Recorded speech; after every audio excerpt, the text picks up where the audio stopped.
నమస్తే అందరికీ. 5 రాష్ట్రాల అసెంబ్లీ ఎన్నికలు దీనికి సంబంధించి ఫలితాల కోసం దేశం మొత్తం ఎదురు చూస్తుంది. నిజంగా చాలా ఆసక్తిగా ఎదురు చూస్తుంది. తమిళనాడు, వెస్ట్ బెంగాల్, అసోం, కేరళ, పుదుచ్చేరి ఈ 5 రాష్ట్రాలకు ఎలక్షన్స్ అయిపోయినాయి. అయితే ఎక్కువగా సమస్యాత్మక సున్నితమైన సరిహద్దు రాష్ట్రం వెస్ట్ బెంగాల్ గురించి దేశం ఎక్కువగా మాట్లాడుకుంటుంది. ఎందుకంటే అక్కడ అలాంటి కొన్నేళ్లుగా ఒక అరాచక పరిస్థితులు అన్నమాట. కమ్యూనిస్ట్ ప్రభుత్వం, కమ్యూనిస్ట్ గూండాల చేతిలో బాగా నలిగిపోయినారు బెంగాలీలు. తృణమూల్ కాంగ్రెస్కి అవకాశం ఇచ్చారు, కానీ బెంగాలీల పరిస్థితి ఎట్లా తయారైందంటే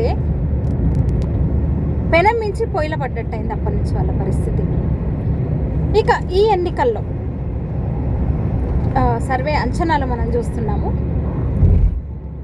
టఫ్ ఫైటే ఉంది. తృణమూల్ కాంగ్రెస్ వర్సెస్ ఎన్డీఏ నువ్వా నేనా అన్నట్టుగానే ఉంది. అయితే ఈ ఎన్నికల్లో కనుక మమతా బెనర్జీ మట్టి గరిస్తే ఎన్డీఏ ప్రభుత్వం అక్కడ భారతీయ జనతా పార్టీ కనుక అధికారంలోకి వస్తే నిజంగా చాలా మాట్లాడుకోవచ్చు. ఒక చాలా రికార్డ్స్ క్రియేట్ అవుతాయి. ఇంకా ఇప్పుడు కనుక ఈ ఎన్నికల్లో కనుక తృణమూల్ కాంగ్రెస్ ఓడిపోతే, మమతా బెనర్జీ పార్టీ ఓడిపోతే, మమతా బెనర్జీ గద్దె దిగితే, ఆల్రెడీ లాస్ట్ టైం ఎలక్షన్స్లో ఎమ్మెల్యేకి ఓడిపోయింది మమతా బెనర్జీ. నందిగ్రామ్ నుంచి సువేందు అధికారి చేతిలో, తర్వాత భవానీపూర్ నుంచి మళ్ళీ ఉప ఎన్నికకి వెళ్ళి గెలిచింది. ఇప్పుడు కూడా 2 చోట్ల పోటీ చేస్తుంది. 2 చోట్ల కూడా ఓడిపోయే అవకాశమే ఉంది అంటున్నారు ఈసారి. సరే, అక్కడ ప్రభుత్వం కనుక అప్పుడు మమతా బెనర్జీ ఓడిపోయిన ప్రభుత్వం అధికారంలోకి వచ్చింది. అందువల్ల మళ్ళీ ఉప ఎన్నికల్లో ఆమె గెలిచి మళ్ళీ అధికార పగ్గాలు చేపట్టింది.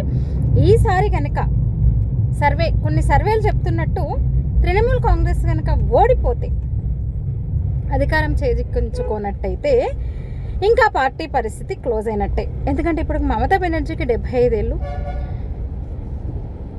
మళ్ళీ ఎన్నికలంటే 5 ఏళ్ళు అంటే 80. నెక్స్ట్ మళ్ళీ అసెంబ్లీ ఎలక్షన్స్ వరకు ఆమెకి 80 ఏళ్ళు వస్తాయి.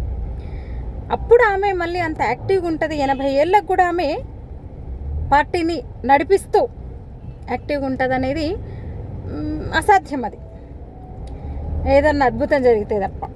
ఇప్పటికే ఆమె పరిస్థితి మనం చూస్తున్నాం. ఇంకో రికార్డ్ ఏమవుతుందంటే ఇంకొక విషయం ఏంటంటే ఇక్కడ మనం మాట్లాడుకోవాల్సింది, వెస్ట్ బెంగాల్లో అధికారంలో ఉన్న పార్టీ ఒకసారి ఓడిపోతే మళ్ళీ వచ్చిన దాఖలాలు అసలు లేవు. 1977లో అప్పటి అధికార కాంగ్రెస్ అసెంబ్లీ ఎన్నికల్లో ఓడిపోయిన తర్వాత అసలు సోదిలో లేకుండా పోయింది, ఉనికిలో లేకుండా పోయింది.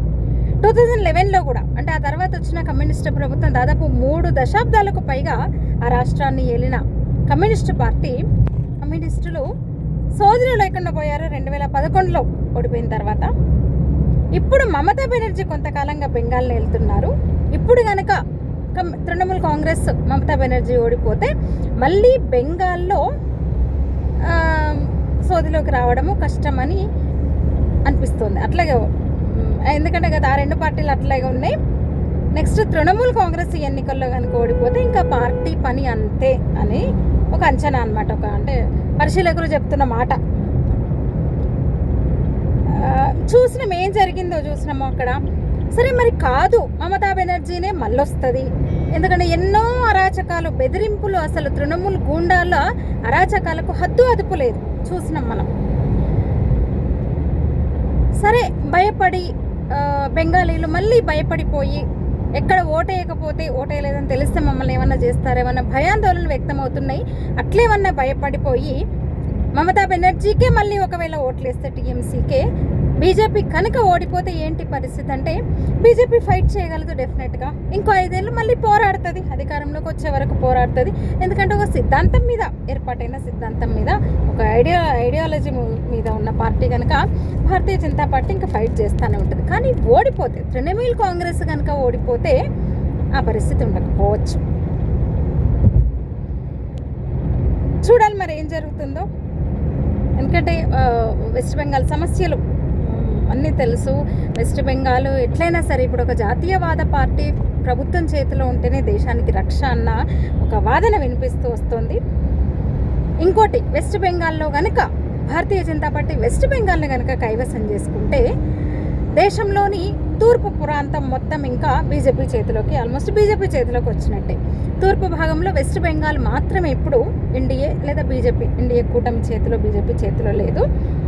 వెస్ట్ కూడా కదా దాదాపు, వెస్ట్ కూడా ఇప్పుడు గుజరాత్, రాజస్థాను,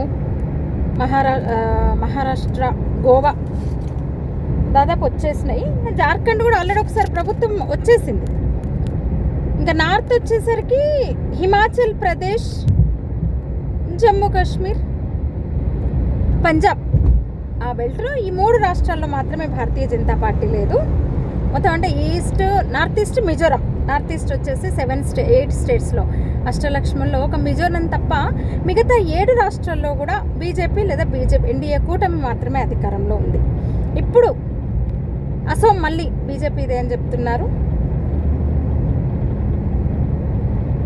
ఇప్పుడు వెస్ట్ బెంగాల్ని కనుక బీజేపీ కైవసం చేసుకుంటే ఇంకా బెల్ట్ మొత్తం బీజేపీ స్వీప్ చేసినట్టు అవుతుంది. ఇంకా సౌత్లో కూడా చెప్తున్నారు డిఎంకే వర్సెస్ డిఎంకే కూటమి, అంటే ఎన్డీఏ కూటమి కూడా అక్కడ ఉంది కదా, విజయ్కి కూడా ఒక ఓట్ షేర్ బాగానే పెరుగుతుంది అనే ఒక అంచనాలు. అక్కడ కూడా టఫ్ ఫైటే ఉంది, అంత ఈజీగా చెప్పలేము అధికార పక్షమే గెలుస్తుందని ఒక అంచనా చెప్తున్నారు. ఒకవేళ తమిళనాడులో కూడా బీజేపీకి అవకాశాలు ఉన్నాయి అంటున్నారు కొన్ని సర్వేలు.